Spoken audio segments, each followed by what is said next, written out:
Topic discuss करने वाले हैं उसका नाम है problem of double counting. Problem of double counting national income calculation में सबसे इंपॉर्टेंट टॉपिक है। इसके ऊपर पेपर में हमेशा क्वेश्चंस आते ही आते हैं।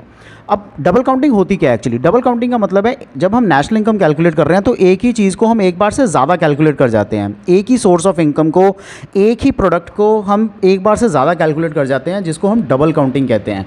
नेशनल इनकम सही से कैलकुलेट हो उसके लिए प्रॉब्लम ऑफ डबल काउंटिंग को रिजॉल्व करना सबसे इंपॉर्टेंट होता है। सबसे पहले अंडरस्टैंड करते हैं डबल काउंटिंग होती क्या है। Counting of value same product की मोर देन वंस। सो किसी भी एक प्रोडक्ट की वैल्यू जब हम एक बार से ज़्यादा कैलकुलेट कर देते हैं while computation of national income, इसको हम डबल काउंटिंग कहते हैं। इट शुड बी अवॉइडेड ताकि over estimation of national income ना हो सके, उसके लिए हमें इसको अवॉइड करना ज़रूरी है। अब सबसे इंपॉर्टेंट है प्रॉब्लम ऑफ डबल काउंटिंग को एग्जाम्पल के साथ समझना। आप अच्छी तरह इसको समझिए। एग्जाम्पल स्टार्ट्स विद एक फार्मर है which produces 1 ton of wheat. 1 ton wheat produce करता है और 400 रुपये का वो आटा चक्की को बेचता है।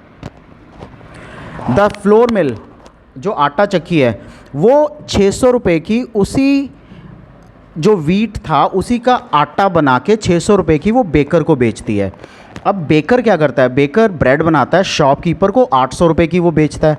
वो शॉपकीपर उस पूरी ब्रेड को कंज्यूमर को बेचता है 900 रुपये की। अब इसमें अगर आप टोटल करेंगे तो हमारी वैल्यू ऑफ आउटपुट क्या आई? सबसे पहले फार्मर ने 400 रुपये की बनाई थी तो 400 जो बेची थी, 600 रुपये का बेकर को बेचा तो 600 वो भी आ गया, 800 रुपये का शॉपकीपर वाला भी आ गया, 900 रुपया जो कंज्यूमर को बेचा वो भी आ गया। So total value of output actual में 2700 रुपये हो गई है। क्या सच में हमारी नेशनल इनकम 2700 रुपये से इंक्रीज़ हुई है इस केस में? नो। जो फार्मर ने 400 रुपये का आटा चक्की को बेचा था, आटा चक्की ने 600 रुपये का बेचा जिसमें वो पुराना 400 रुपये इन्वॉल्व है फार्मर वाला। सो हमने उसको एक बार से ज़्यादा काउंट कर लिया। होता क्या है? The value of wheat is counted 4 times in this case. 4 bar count हो गई है। जब शॉपकीपर ने 900 रुपये की ब्रेड बेची है ना कंज्यूमर को, तब 900 रुपये में सबसे पहले वाला 400 भी इन्वॉल्व है। इससे ओवर एस्टिमेशन हो जाती है। इस कारण से value of wheat is counted 4 times, 4 bar count हो गई है।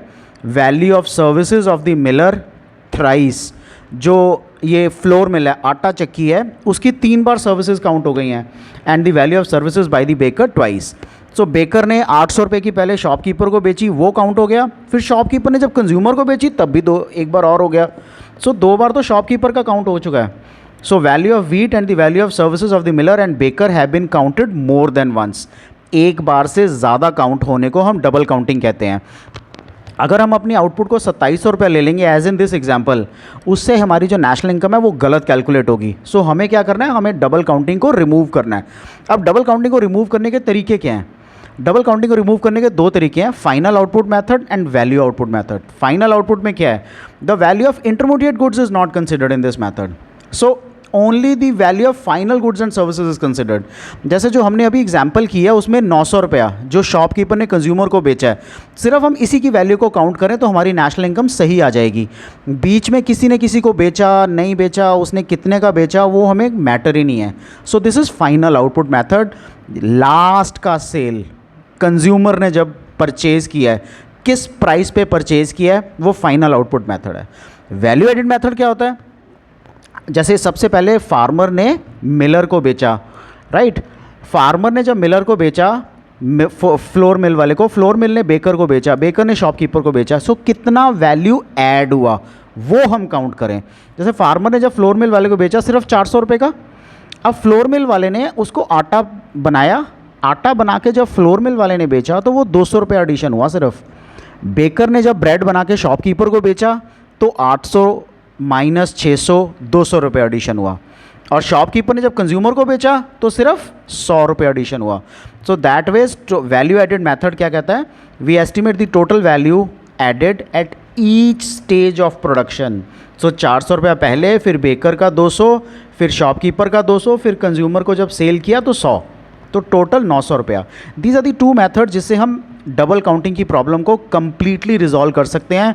अगर हम ये मेथड यूज़ नहीं करेंगे, दोनों डबल काउंटिंग को कंसिडर नहीं करेंगे, तो हमारी नेशनल इनकम कभी भी करेक्ट नहीं आ सकती। इसलिए हमें इन दोनों मेथड्स को कंसिडर करना सबसे इंपॉर्टेंट है।